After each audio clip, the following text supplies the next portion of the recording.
প্রাক্তন প্রেমিকের মাধ্যমে গর্ভবতী হওয়ার পর যখন সে আমাকে প্রত্যাখ্যান করলো, তখন লোকলজ্জা আর বদনাম থেকে বাঁচতে আমি পাড়ার একটা সহজ সরল ছেলেকে বিয়ে করে নিলাম। কিন্তু বাসর রাতে বিছানার চাদর তুলতে যা দেখলাম তাতে আমার পায়ের তলা থেকে মাটি সরে গেল। সেই রাতে উত্তরের হিমেল হাওয়া দরজার ফাঁক দিয়ে এমন ভাবে ভেতরে ঢুকছিল যেন কোনো বরফ শীতল সুই আমার শীত দ্বারা দিয়ে বিঁধে যাচ্ছে। নতুন পাতা বিয়ের বিছানা, সাদা চাদরে তখনও মারের গন্ধ লেগেছিল, আর আমি তার উপর চুপচাপ করে বসেছিলাম, যেন নিজের জীবনে নিজে এক আগন্তুক হয়ে গেছি। ছাদে লাল রঙের শুভ বিবাহ লেখা চিহ্নগুলো লাগানো ছিল, কিন্তু আমার ভেতরে সবকিছু যেন অশুভ মনে হচ্ছিল। উঠানে কিছুক্ষণ আগেও যে হাসাহাসি শোনা যাচ্ছিল তা এখন ধীরে ধীরে থিতিয়ে এসেছে। শুধু বাসনপত্রের ঠুংঠাং শব্দ বাকি ছিল। আমার কাকিমারা সেগুলো পরিষ্কার করতেছিলেন। ঠিক তখনই দরজাটা হালকা করে খুলে গেল। মা ভেতরে এলেন। তিনি তার ভারী শাড়ি বদলে সাধারণ একটা লাল শাড়ি জড়িয়ে নিয়েছেন, কিন্তু তার চেহারায় ক্লান্তি ঢাকা যাচ্ছিল না। তিনি আমার সামনে গরম গোলাপজাম রাখলেন এবং নিচু স্বরে বললেন, নে একটু খেয়ে নে, পেটটা গরম থাকবে, আজকে রাতটা কেটে যাক, সব ঠিক হয়ে যাবে। সব ঠিক হয়ে যাবে, তার জন্য এটা ছিল একটা সাধারণ বাক্য, কিন্তু আমার জন্য যেন কেউ গভীর ক্ষতের উপর আলতো করে হাত রাখলো, না বুঝেই যে সেখানে কতটা যন্ত্রণা। কারণ তিনি জানতেন না আমার ভেতরে কি ঝড় চলছিল। আমি 11 সপ্তাহের অন্তঃসত্ত্বা ছিলাম, আর এই সন্তান সেই মানুষটার যে আমাকে মাঝপথে ছেড়ে চলে গেছে।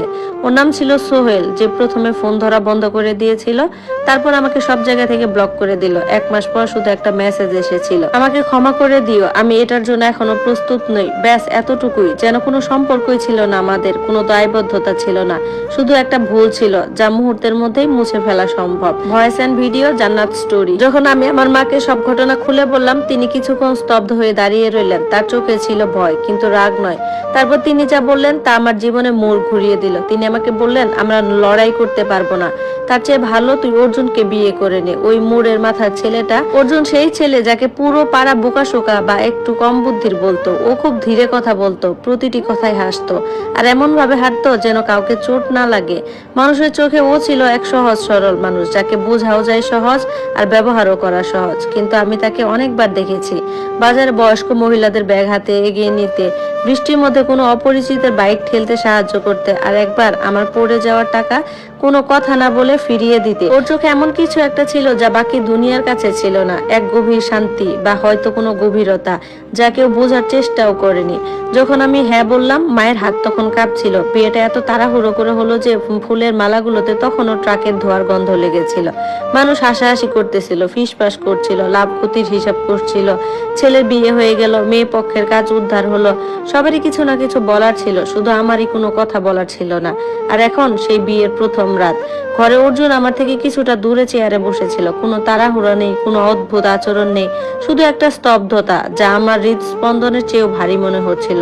তারপরও ধীরে ধীরে বলল, তুমি ক্লান্ত, ঘুমিয়ে পড়ো এখন, আমি নিচে শুয়ে পড়বো। ওর কণ্ঠস্বর লোকে যা বলতো তেমন মোটেও ছিল না। আমি হঠাৎ কড়া সুরে জিজ্ঞাসা করলাম, তোমার কি চাই? কয়েক মুহূর্তের নিস্তব্ধতা। তারপরও বালিশের নিচ থেকে একটা খাম বের করলো আর আমার দিকে এগিয়ে দিল। তার বলল, এটা আগে পড়ে নাও। আমার হাত তখন কাঁপছিল, বুক ধরফর করছিল, আর আমার বিন্দুমাত্র ধারণা ছিল না যে ওই কাগজে সত্যিটা লেখা আছে, আর যেটা আমার পুরো জীবনকে বদলে দিতে চলেছে। খামটা হাতে নিয়ে আমার বুকের ভেতরটা কেমন যেন ঠান্ডা হয়ে গেল। মনে হচ্ছিল এই কাগজটা খুললেই হয়তোবা সব শেষ হয়ে যাবে, কিংবা শুরু হবে আরো বড় কোনো দুঃস্বপ্ন। কাপা কাপা হাতে খামটা ছিঁড়ে ভেতরে চিঠিটা বের করলাম। প্রথম লাইনটা পড়ে আমার নিঃশ্বাস যেন আটকে গেল। সেখানে লেখা আছে, তুমি যেটা আমার কাছ থেকে লুকাতে চাইছো সেটা আমি অনেক আগেই জেনে গেছি। আমার হাত থেকে কাগজটা প্রায় পড়ে যাচ্ছিল, চোখটা ঝাপসা হয়ে আসছিল। আমি ধীরে ধীরে অর্জুনের দিকে তাকালাম। ও শান্তভাবেই বসে আছে, চোখে কোনো রাগ নেই, কোনো অভিযোগ নেই, শুধু এক অদ্ভুত স্থিরতা। আমি আবার চিঠির দিকে তাকালাম। সেখানে লেখা আছে, তুমি যখন ডাক্তারখানায় গিয়েছিলে আমি বাইরে দাঁড়িয়েছিলাম, সব কথা শুনে ফেলেছি। তুমি মা হতে চলেছো, কিন্তু সেই সন্তানের বাবা আমি নই। আমার বুকের ভেতরটা ধপ করে নেমে গেল। মনে হচ্ছিল ওই মুহূর্তে মাটিটা ফেটে যাক, আমি তলিয়ে যাই। চিঠিতে আরো লেখা আছে, তুমি ভাবছো আমি কিছুই জানি না? পাড়ার সবাই যেমন ভাবে আমি বোকা, কিন্তু আমি সব বুঝি, শুধু চুপ করে থাকি। আমার চোখ দিয়ে তখন পানি গড়িয়ে পড়তে লাগলো। আমি ফিস ফিস করে বললাম, তুমি সব জানো? অর্জুন মাথা নেড়ে বলল, হ্যাঁ সব জানি। আমি হঠাৎ ভেঙে পড়লাম, তাহলে আমাকে বিয়ে করলে কেন? কেন আমার সাথে এই নাটকটা করলে? আমি ওকে জিজ্ঞাসা করলাম। ও কিছুক্ষণ চুপ করে রইল, তারপর খুব শান্তভাবে বলল, কারণ তুমি একা ছিলে। আমি স্তব্ধ হয়ে তাকিয়ে রইলাম ওর দিকে। ও আবার বলল, যেদিন তোমাকে রাস্তায় বসে কাঁদতে দেখেছিলাম সেদিন বুঝেছিলাম তুমি এমন এক যুদ্ধে আছো যেখানে তুমি একাই লড়ছো। ওর এসব কথা শুনে আমার যেন কান্না কান্না থামছিলই না। ও আবার ধীরে ধীরে বলল, তুমি জানো এই পাড়ার মানুষ তোমাকে নিয়ে কি বলেছে? আমি মাথা নিচু করে ফেললাম। এরপর ও বলতে লাগলো, তারা বলেছিল এই মেয়েটার আর কোনো ভবিষ্যৎ নেই। কথাগুলো যেন ছুরি হয়ে বিচ্ছিল আমার মনের ভিতর। অর্জুন একটু এগিয়ে এসে মেঝেতে বসে পড়লো আমার সামনে, তারপর নিচু গলায় বলল, আমি চাইনি তোমার ভবিষ্যৎটা এমন ভাবে নষ্ট হয়ে যাক।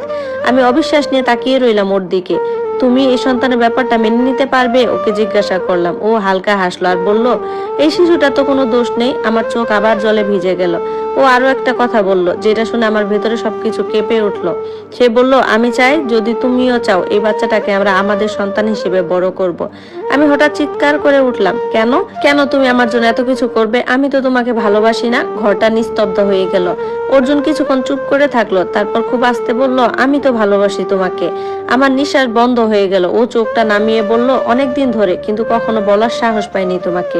আমি যেন পাথর হয়ে গেলাম ওর কথাটা শুনে। এই মানুষটা যাকে সবাই বোকা বলে, সে এতদিন ধরে আমার জন্য এত কিছু অনুভব করেছিল। ও আবার বলল, তুমি চাইলে আমি শুধু নামের স্বামী হয়ে থাকবো তোমার।